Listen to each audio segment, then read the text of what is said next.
Hello students, good morning. Hindi score with BR channel पर आपका स्वागत है। आज मैं आपके लिए लेकर आई हूँ अंतरा भाग 2 के चैप्टर 4 बनारस और दिशा कविता के MCQs, जिसके राइटर हैं केदारनाथ सिंह। तो चलिए अब देखते हैं इसके प्रश्नोत्तर।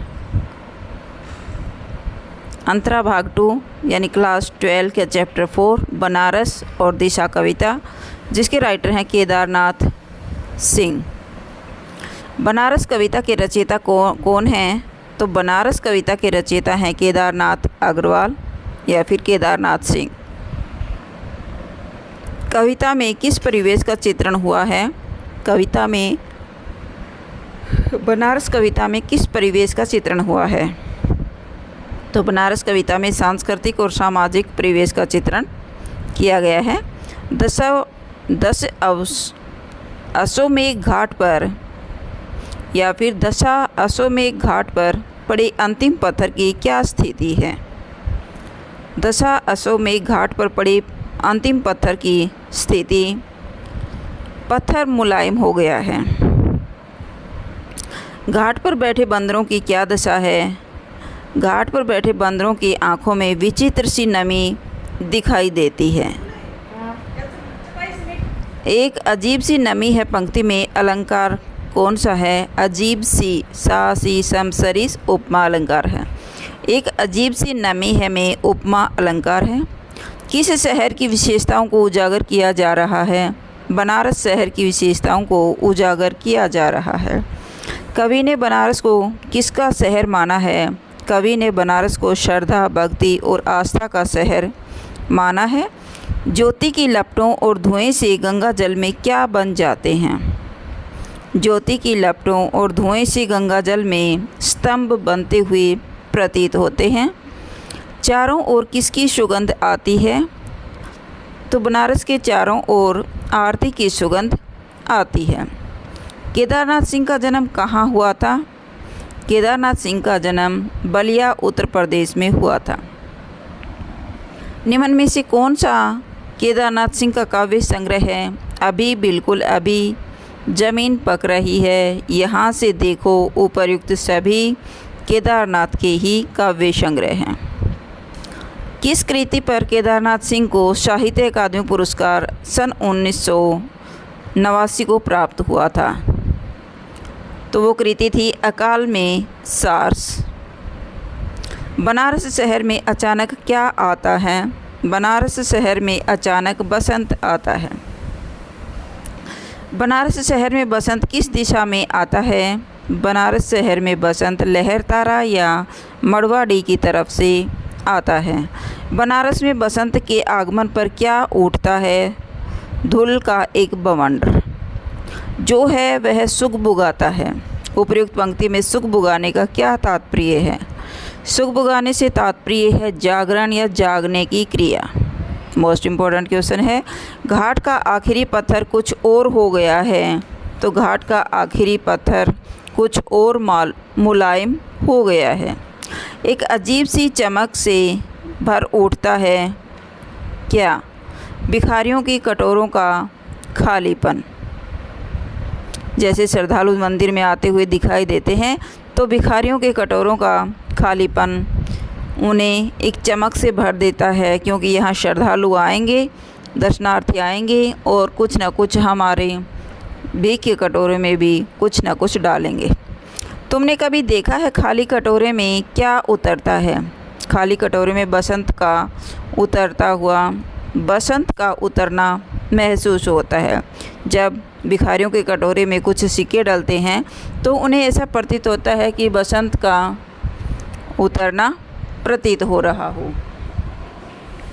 इस शहर में धूल कैसे उड़ती है? इस शहर में धूल धीरे धीरे उड़ती है। बनारस शहर के मंदिरों के घंटे कैसे बजते हैं? बनारस शहर के मंदिरों के घंटे धीरे धीरे बजते हैं। हिमालय किधर है? कवि ने यह किस बच्चे से पूछा है? स्कूल के बाहर पतंग उड़ा रहे बच्चों से पूछा है। और खाली होता है यह शहर, जहाँ शहर शब्द किस नगर के लिए आया है? बनारस के लिए आया है। खाली कटोरे में बसंत का उतरना से क्या तात्पर्य है? कटोरों का भीख से भर जाना। बनारस कविता में शहर का जीवन कैसे चलता है? बनारस कविता में शहर का जीवन धीमी गति से चलता है। बच्चे ने हिमालय किस दिशा में बताया था? बच्चे ने हिमालय जहाँ उसकी पतंग उड़ रही थी उसी दिशा में हिमालय बताया है। मोहल्लों में धूल क्यों छा जाती है? बसंत के अचानक आ जाने से मोहल्लों में धूल छा जाती है। पुराने तथा महान शहर की जीभ किरकिराने का क्या कारण है? पुराने तथा महान शहर की जीभ किरकिराने से का कारण है बसंत ऋतु की धूल से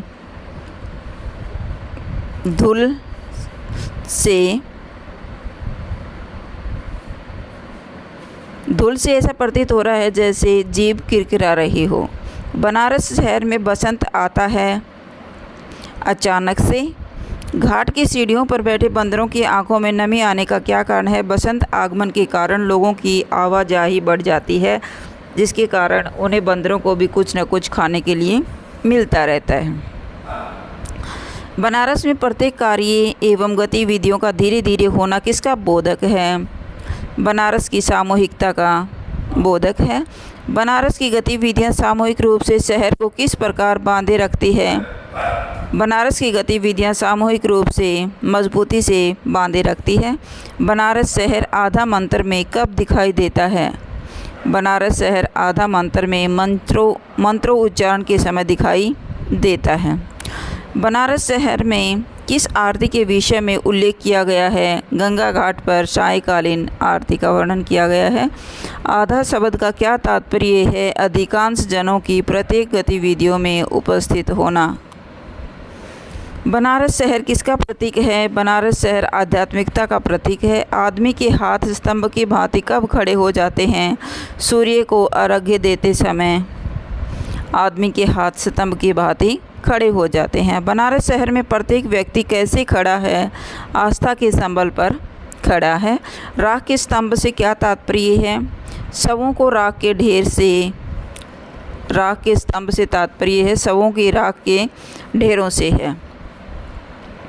कवि के प्रश्न पर बच्चे के इधर उधर कहने का क्या अभिप्राय है? इधर उधर कहने से अभिप्राय है पतंग की उड़ान की दिशा में इशारा करना। प्रस्तुत कविता में कवि ने क्या अभिव्यक्त किया है? इस दिशा कविता में कवि ने बाल मनोविज्ञान को अभिव्यक्त किया है। बच्चे के लिए क्या आवश्यक था? पतंग का उड़ना। प्रस्तुत काव्यांश का मूल भाव यह है कि बच्चे यथार्थ को अपने ढंग से देखते हैं। अचानक आता है में कौन सा अलंकार है? अनुप्रास अलंकार। रोज रोज में कौन सा अलंकार है? पुनरुक्ति प्रकाश अलंकार। दिशा कविता से हमें क्या संदेश मिलता है? कि प्रत्येक व्यक्ति का नज़रिया सोचने समझने का अलग होता है। हिमालय किधर है? कवि ने यह प्रश्न किससे पूछा है? एक बच्चे से पूछा है। दिशा कविता में बच्चा क्या कर रहा है? पतंग उड़ा रहा है। बच्चे की पतंग किस ओर भागी जा रही थी? हिमालय की ओर भागी जा रही थी। मैं स्वीकार करूं मैंने पहली बार जाना हिमालय किधर है। यह लाइन कविता में किसने बोली है? कवि ने। बनारस में हर कार्य कैसे होता है? बनारस में हर कार्य धीरे धीरे होता हुआ प्रतीत होता है। बैठे बंदरों में कौन सा अलंकार है? बैठे बंदरों में अनुप्रास अलंकार है। बवंडर से क्या तात्पर्य है? अंधड़ और आंधी। निचार से क्या तात्पर्य है? बिल्कुल या एकदम। अलक्षित से क्या तात्पर्य है? अलक्षित से न देखा हुआ। केदारनाथ सिंह का जन्म कब हुआ था? सन 1934 में, बलिया उत्तर प्रदेश में। केदारनाथ सिंह के अब तक कितने काव्य संग्रह प्रकाशित हो चुके हैं? 7 काव्य संग्रह प्रकाशित हो चुके हैं। केदारनाथ सिंह का देहावसान कब हुआ? सन 1918 ईस्वी में। दिशा कविता के रचयिता कौन है? केदारनाथ सिंह। ये था आपका लास्ट क्वेश्चन। अगर आपको मेरी वीडियो अच्छी लगी हो तो प्लीज़ लाइक कीजिए, शेयर कीजिए और सब्सक्राइब करना न भूलें। फिर मिलते हैं नेक्स्ट वीडियो में। Bye bye.